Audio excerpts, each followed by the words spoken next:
The winter winds of New York swept through the streets, biting at anyone caught outside. People hurried by, bundled in thick coats, heads down against the cold. Amidst the chaos of Fifth Avenue, a small table stood out, manned by a young boy. Ryan's fingers, red from the chill, carefully rearranged his handmade postcards on the table. He tried not to focus on how few people had stopped to look that day. Each postcard was a small masterpiece, vivid sunsets, intricate cityscapes, and hopeful messages painted in bright, inviting colours. To Ryan, they were more than just pieces of art. They were his way of saving money for art school, a dream that kept him going even on days like this. He looked up, hopeful, as another pedestrian walked by.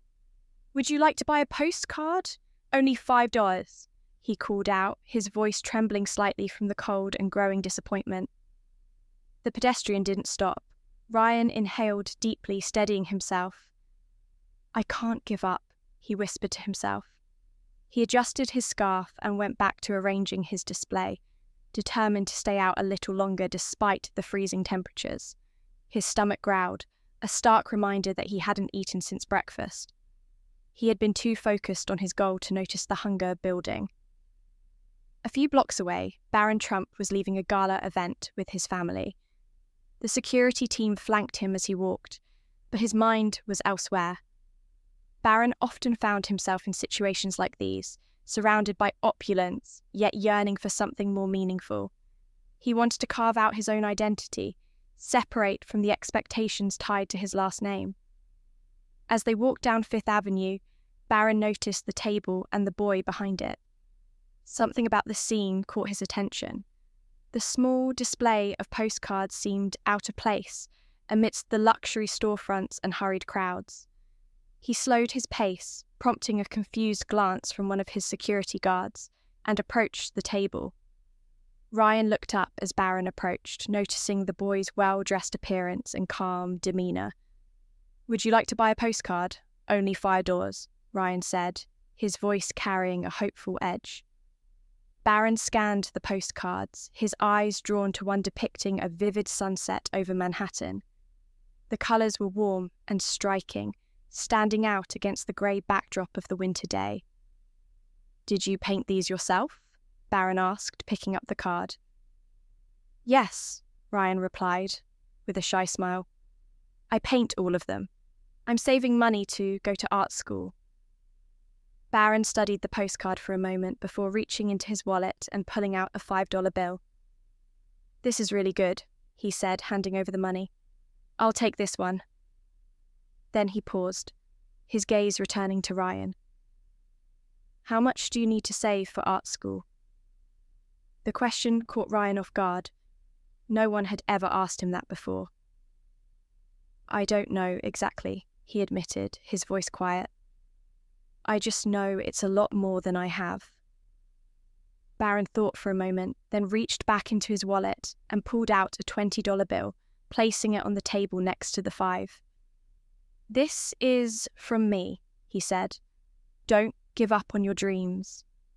Ryan's eyes filled with tears as he thanked Barron. This small gesture felt monumental to him. Little did he know it would change his life. That evening, a passerby who had witnessed the exchange uploaded a video of it to social media. The video quickly went viral, with millions of views and comments pouring in. People were moved by Barron's generosity and Ryan's determination. The story inspired countless viewers to ask how they could help. Within days, a crowdfunding campaign was launched to support Ryan's dream of attending art school. Donations flooded in, and in just 1 week, over $50,000 was raised.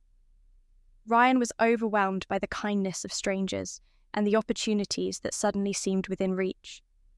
Barron, meanwhile, saw the video circulating online. While he appreciated the positive attention, he didn't want to stop there.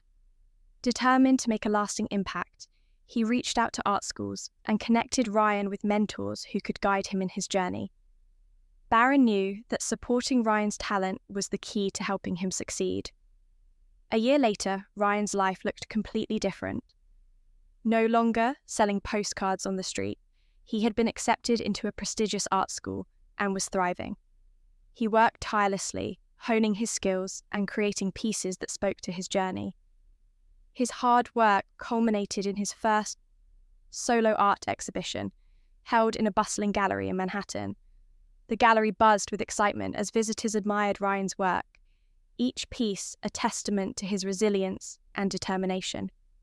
Among the attendees was Barron, who had quietly entered and was observing the art from a corner of the room. Ryan spotted him and walked over, holding a framed painting in his hands. "This is for you," Ryan said, handing over the painting. It depicted a vibrant cityscape with a lone figure standing tall under the sunset. "You changed my life." Barron accepted the painting with a modest smile. "You did this yourself," he said. "I just gave you a little push."